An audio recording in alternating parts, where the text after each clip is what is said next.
Hello again, viewers, and greetings, fellow space travelers. This is Thorn of Night, and welcome to episode 53 of my bee breeding guide. In this episode, we are going to be going off of the Industrious line past the Rocky line to go visit the metallic branch of bees. This branch adds 3 new types of bees: the Invincible, the Lustered, and the Galvanized. Now, the bees are added by extra bees, and they're pretty typical and similar to most respects to the rocky bees off of which they are created, but they do like the normal conditions. The nocturnal caves and rain or flyer traits are all go on this one, so you can breed them and have them operate underground at night while it's raining, and they'll be just fine. They do use rocks as flowers, and they have no effects. Now, one thing to keep in mind about them is they have short lives and the slowest production level that there is possible. So they're not going to put out their goods too terribly quickly. Speaking of their goods, since they do come from the Rocky line, you can expect to get some of this Rocky comb, which will get you beeswax and honey drops. And each of the individual bees also produce their own type of comb. Each of the combs will give you some beeswax and honey drops, but there are 3 of them here. The Invincible bee will give you tungsten comb. The Lustered bee will give you nickel comb, and the Galvanized bee will give you zinc comb. Now, you may notice that I only have additional stuff for the nickel comb, and that's for a very specific reason. But real quick, the nickel comb, when you run it through a centrifuge, will give you nickel grains, which are used to make pulverized ferrous metal for making the ferrous ingots over here and everything that the ferrous ore is used to make. Now, the other 2, because of the mod pack that I am using, which is the Unleashed mod pack in Feed the Beast, I don't have the mods installed or the mods that use these rather aren't up to date. For instance, the Red Power 2 it isn't as part of this mod pack, so you get the bees and you get their comb, but their product doesn't exist. However, they are supposed to spit out tungsten and zinc respectively. Also, I don't have Greg Tech or Ars Magica on here, so there are some other bee-related things as well that I'm not going to be able to cover with this map. But speaking of this map, I will have a download available from a link in the description below where you can investigate all of the bees that I have in here, as well as all of the bee breeding houses that I have made in other worlds, other ages. And let's go take a look at one of them right now, the metallic branch itself, where all the bees are for this branch are located. First off, the Invincible bee will require you to have gone to the end. The ender bee is found in the end, and that will require a little bit of time to get there, so this isn't an immediate bee either way. But the other bee it's going to need is the Resilient bee, which you can get from the Rocky branch. If you don't know how to make it, you can either watch my Rocky video or go visit the Rocky branch yourself if you have downloaded this map and take a look at what's involved with that there.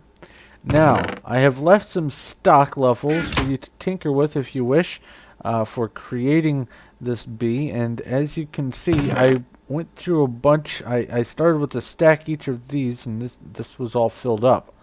So I've taken a lot of tries to get it, but let's see how many tries it took off of this queen to finally get a tungsten bee. 32 generations. Pretty rare, pretty tough to get. But let's check out these stats just out of morbid curiosity. Not even close to a purebred there. But I will leave these in this chest for you to take a look at if you wish. That way you can examine them or tinker with them yourself. But let's look at the output you can expect to get from purebred invincible bees. First off, you'll, as is the case with most rocky bees, you will only be getting one drone out of a queen's cycle. And also, as you can see, there's very low output, and I didn't even get any of the tungsten comb other than the one that I was able to grab to fill that up and put in the chest that I showed you earlier. But you can get comb out of them. It just takes a long time. Now, the tungsten comb, if you put it in a centrifuge, you're only going to get about half a stack of beeswax and only about a quarter stack of the honey drops. So ultimately you're going after the tungsten, but since that's not part of this mod, I don't have any to show you, so I do apologize for that. Also, since it is going to use an ender bee, you are going to likely, unless you just keep rebreeding the resilient with an ender until you get the invincible, you are going to have to park it near where the dragon egg is. And I at first thought that you required the endstone as the flower, but I was wrong. It was in fact a dragon egg. So you can disregard that. That's not necessary. Anyway, moving on to the lustered bee. This one will require, once again, the resilient, and this time a bee from the industrious line called the unweary bee. As before, if you don't know how to make it, you can either watch my industrious video or jump through here if you've downloaded the map and take a look yourself. But I have included some stock level here. And let's grab this princess, which also happens to be the lustered bee itself, and see how long this took. 6 generations. Also, it wasn't that quick. But this time, it looks like it's pretty close to a purebred, which is kind of nice. Very seldom do I get a purebred off of the first existence of an output. But let's go ahead and look at the typical product you're going to get from the queens for their typical life cycle. Once again, one drone and a chance at that nickel comb there, which I do have an example, actually a few. And you could also technically get some rocky comb. But that nickel comb, half a stack of beeswax thereabouts, a quarter stack of the honey drop, but an entire stack of nickel grains. So that's what the tungsten and zinc bees are going to give you if you have them working with their respective mods. In conjunction with that, you'll get a stack of their grains, but I don't have those mods in here, so I have nothing to show you for the zinc one either. But let's move on finally to the galvanized bee. The galvanized bee requires the cultivated bee, which comes from the Apis branch. Once again, you can either go watch my Apis video or jump through the book. And then the tarnished bee from the rusty branch, which last time you can go through the book, or you can watch my rusty video. See, I switched it up there, reversed order. Anyway, the galvanized bee is a level 9 bee. I should also mention that. What I'm doing here for the numbering system is the bee's distance of complexity from a hive bee.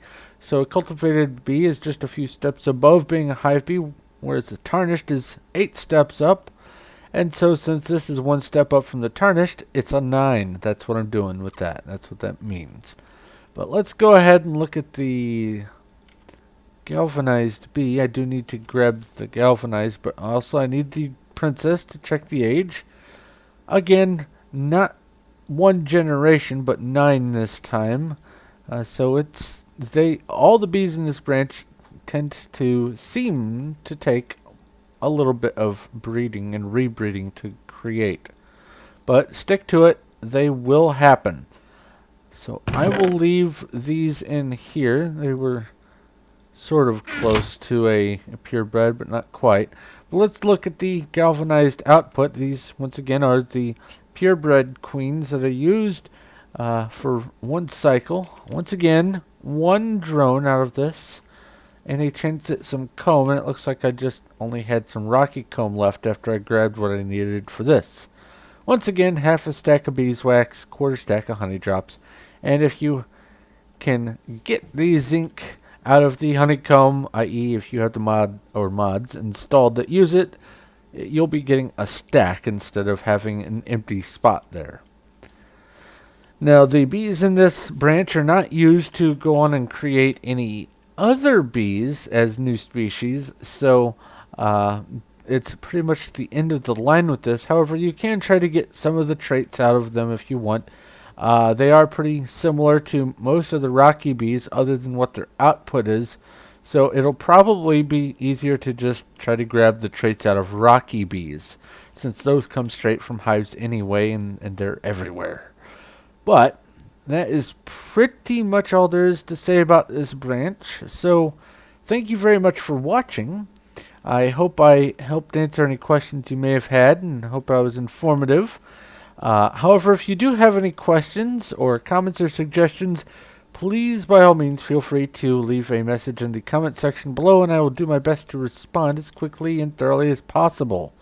Also, if you haven't already, go ahead and subscribe so you know when my future content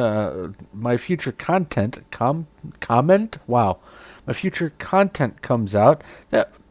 That way you can mock me not being able to speak correctly. Yay! And also, if you do like this video and you like what I'm doing here, please feel free to leave a like. I appreciate that. It means I'm doing good by you guys, and that's what I'm trying to do. But this is where I'm going to have to go ahead and wrap up. So thank you once again for watching. This is Thorn of Night, and I will talk to you later.